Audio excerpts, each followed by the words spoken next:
৭.৫ দশক পুরনো এক লৌহ অবয়ব আবারও গর্জে উঠেছে মধ্যপ্রাচ্যের আকাশে। যে বিমানটিকে একসময় স্নায়ুযুদ্ধের প্রতীক মনে করা হতো, ২০২৬ সালের মার্চ মাসে এসে সেটিই এখন ইরানের উপর মার্কিন বিমান হামলার প্রধান শক্তি হয়ে দাঁড়িয়েছে। মার্কিন বিমান বাহিনীর কিংবদন্তি B-52 স্ট্র্যাটোফোর্ট্রেস, যাকে বিশাল কুৎসিত মোটা বন্ধু বলে ডাকা হয়, তা এখন অপারেশন এপিক ফিউরির অবিচ্ছেদ্য অংশ। গত ২৮ ফেব্রুয়ারি থেকে শুরু হওয়া এই অভিযানে এই পর্যন্ত ইরানের প্রায় ২,০০০ লক্ষ্যবস্তু গুঁড়িয়ে দিয়েছে মার্কিন বাহিনী।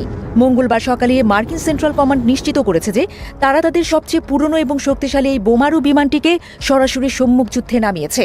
মূলত ইরানের ব্যালিস্টিক মিসাইল এবং সামরিক নিয়ন্ত্রণ কেন্দ্রগুলো ধ্বংস করতেই এই বিশালাকার বিমানটি ব্যবহার করা হচ্ছে।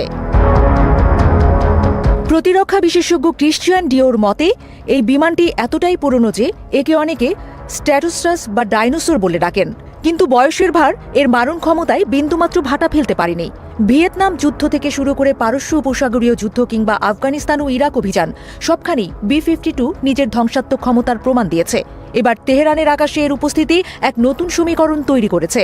B-52 বিমানটি আধুনিক স্টিলথ বা রাডার ফাঁকি দেওয়ার প্রযুক্তি সম্পন্ন নয়, এমনকি এর গতিও শব্দের চেয়ে কম।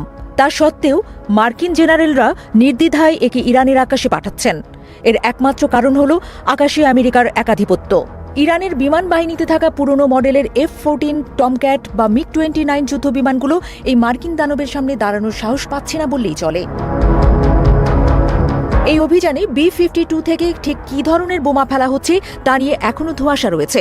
ধারণা করা হচ্ছে ঘন বসতিপূর্ণ এলাকায় সাধারণ কার্পেট বোম্বিংয়ের বদলে সুনির্দিষ্ট লক্ষ্যবস্তুতে আঘাত হানতে সক্ষম ক্রুজ মিসাইল বা অত্যাধুনিক গাইডেড বোমা ব্যবহার করা হচ্ছে। নমনীয়তা এবং দীর্ঘ সময় আকাশে ওড়ার সক্ষমতাই এই বিমানটিকে এখনও অপরিহার্য করে রেখেছে। এদিকে মার্কিন প্রেসিডেন্ট ডোনাল্ড ট্রাম্প এবং যুদ্ধমন্ত্রী পিট হেগসেথ স্পষ্ট জানিয়েছেন, ইরান যাতে কোনোভাবেই পারমাণবিক অস্ত্র তৈরি করতে না পারে সেজন্যই এই অপারেশন এপিক ফিউরি শুরু করা হয়েছে। তবে বিশ্বজুড়ে আশঙ্কা বাড়ছে যে এই সংঘাত যদি আরও ছড়িয়ে পড়ে তবে তা তৃতীয় বিশ্বযুদ্ধের রূপ নিতে পারে। বিশেষ করে ইরানের মিত্রদেশ রাশিয়া, চীন বা উত্তর কোরিয়া যদি এই যুদ্ধে সরাসরি জড়িয়ে পড়ে তবে পরিস্থিতি নিয়ন্ত্রণের বাইরে চলে যাবে।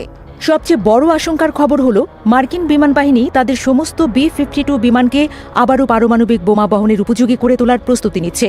গত মাসেই রাশিয়ার সাথে করা নিউ স্টার্ট চুক্তির মেয়াদ শেষ হয়ে যাওয়ায় আমেরিকার উপর এখন আর কোনো আইনি বাধা নেই। ফলে বর্তমানে প্রচলিত বোমার পাশাপাশি এই বিমানগুলো যে কোনো মুহূর্তে পারমাণবিক হামলা চালাতেও সক্ষম হবে।